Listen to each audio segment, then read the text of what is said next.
नमस्कार मित्रों, पिछले वीडियो में हमने अबेटमेंट क्या है, दुष्प्रेरण क्या है, उस पर चर्चा किया था। आज हम चर्चा करेंगे दुष्प्रेरक यानी अबेटर किसे कहते हैं।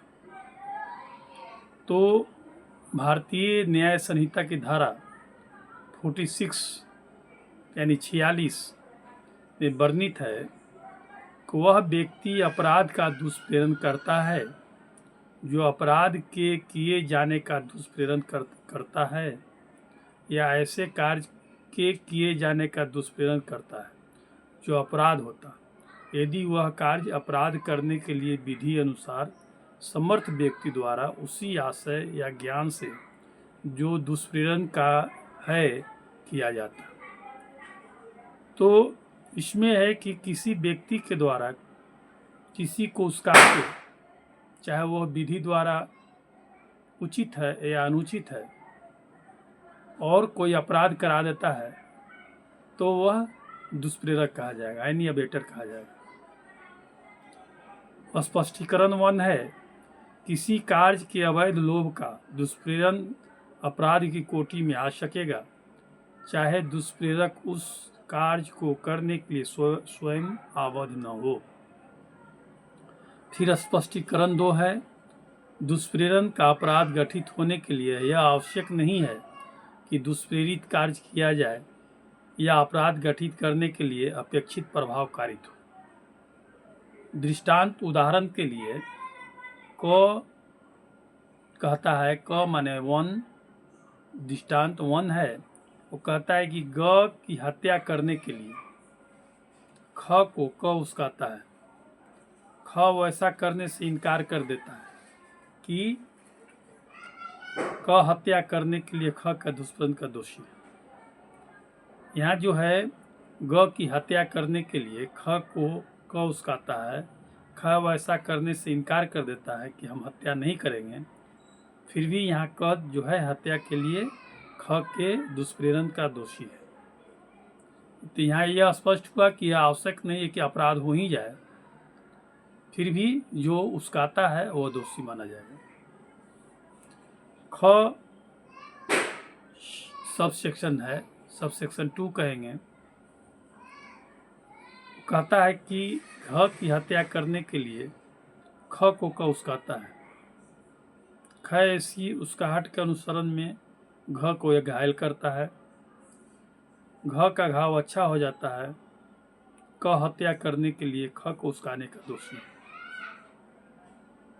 उसी तरह से स्पष्टीकरण 3 है, यह आवश्यक नहीं है कि दुष्प्रेरित व्यक्ति अपराध के लिए विधि द्वारा समर्थ हो या उसका वही दूषित आशय या ज्ञान हो जो दुष्प्रेरक का है या कोई भी दूषित आशय या ज्ञान हो। उदाहरण के लिए क दूषित आशय से एक शिशु या विकृत व्यक्ति को वह कार्य करने के लिए दुष्प्रेरित करता है जो अपराध होगा। यदि वह ऐसे व्यक्ति द्वारा किया जाए जो अपराध करने के लिए विधि द्वारा समर्थ है और वही आशय रखता है जो कि क का है, यहाँ चाहे वह कार्य किया जाए या न किया जाए, क अपराध के लिए दुष्प्रेरण का दोषी है। फिर एक और उदाहरण है, यह की हत्या करने के आशय से ख जो 7 वर्ष से कम आयु का शिशु है वह कार्य करने के लिए क उसकाता है जिससे यह की हत्या कारित हो जाती है। ख दुष्प्रेरित के परिणाम स्वरूप वह कार्य क की अनुपस्थिति में करता है और उससे यह की मृत्यु कारित हो जाती है। यहाँ यद्यपि ख वह अपराध करने के लिए विधि द्वारा समर्थ नहीं था, तथापि क उसी प्रकार से दंडनीय है मानो ख वह अपराध करने के लिए विधि द्वारा समर्थ हो और उसने हत्या की हो और इसीलिए क मृत्यु से दंड से दंडनीय है। यानी क जो है यदि 7 साल से बच्चे को भी उसका देता है और वह अपराध कर देता है, भले वहाँ उस समय अपराध के समय में नहीं रहेगा, फिर भी वह दुष्प्रेरण के लिए दोषी होगा और मृत्यु दंड से दंडनीय होगा। ग कहता है ख को एक निवास गृह में आग लगाने के लिए क उकसाता है।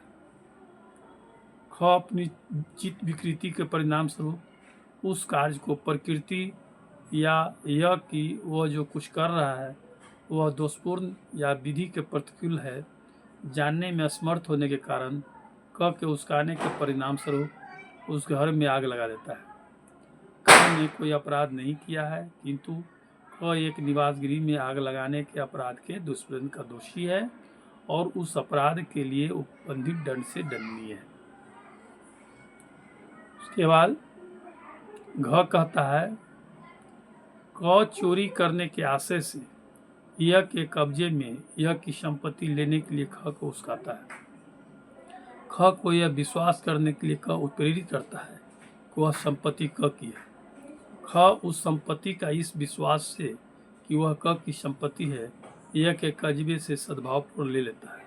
ख इस भ्रम के अधीन कार्य करते हुए उसे बेईमानी से नहीं लेता और इसीलिए चोरी नहीं करता, किंतु क चोरी के दुष्प्रेरण का दोषी है और उसी दंड से दंडनीय है मानो ख ने चोरी किया है।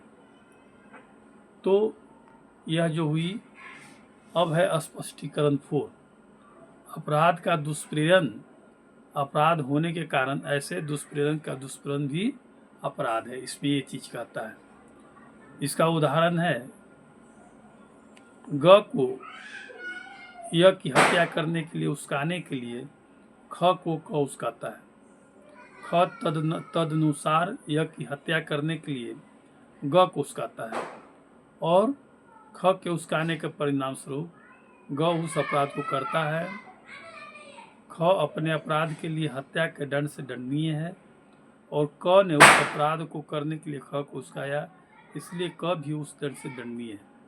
यानी इसमें है किसी ने उकसाया और उसने अपराध किया तो दोनों दोषी हो जाएगा। जिसने अपराध किया वो भी दोषी है और जो उकसाता है वो भी दंडनीय है, दोषी है। स्पष्टीकरण 5। षड्यंत्र द्वारा दुष्प्रेरण का अपराध करने के लिए यह आवश्यक नहीं है कि दुष्प्रेरक उस अपराध को करने वाला व्यक्ति के साथ मिलकर उस अपराध की योजना बनाए। यह पर्याप्त है कि उस षड्यंत्र में सम्मिलित हो जिसके अनुसरण में अपराध किया जाता है। उदाहरण है यह को विष देने के लिए क एक योजना ख से मिलकर बनाता है। यह सम्मति हो जाती है कि क विष देगा।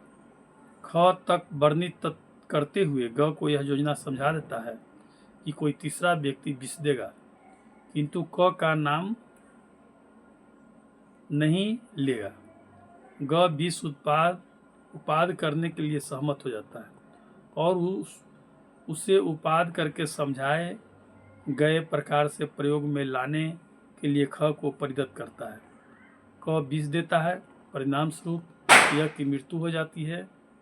यहाँ यद्यपि क और ग ने मिलकर षड्यंत्र नहीं रचा है तो भी ग उस षड्यंत्र में सम्मिलित रहा है जिसके अनुसरण में यह की हत्या की गई है। इसलिए ग ने इस धारा में परिभाषित अपराध किया है और हत्या के दंड से दंडनीय है। तो यहाँ स्पष्ट यह है कि दुष्प्रेरक जो है किसी भी रूप में, चाहे वो साथ में रहे या साथ में नहीं रहे, सिर्फ उकसा देगा या उसका ने कोशिश कर दिया, वहीं से अपराध घटित हो जाता है। मित्रों, यह यार जो बात हुई अवेटर के बारे में, जो दुष्प्रेरक है उसके बारे में अगले एपिसोड में हम मिलेंगे, जिसमें भारत के बाहर के अपराधों का भारत में दुष्प्रेरण के बारे में जानेंगे। और एक खास चीज़ बता दें कि यह जो अभी हमने पढ़ा भारतीय न्याय संहिता की धारा 46 के बारे में, पहले आईपीसी में धारा 108 में वर्णित था, जिसे बीएनएस की धारा 46 में पढ़ा जा रहा है। तो थैंक यू। हमने अपने हिसाब से अपने भाषा में किताब का सहारा लेते हुए, जैसे भी आप समझें, इसको तैयार किया है। उम्मीद है कि आपको अच्छा लगेगा और आप सुनेंगे, पढ़ेंगे, इसके सहारे कम से कम किताब ही पढ़ेंगे ताकि आपको भविष्य में और एग्ज़ाम वगैरह में सुविधा हो। तो थैंक यू, नमस्कार, फिर अगले एपिसोड में मिलते हैं।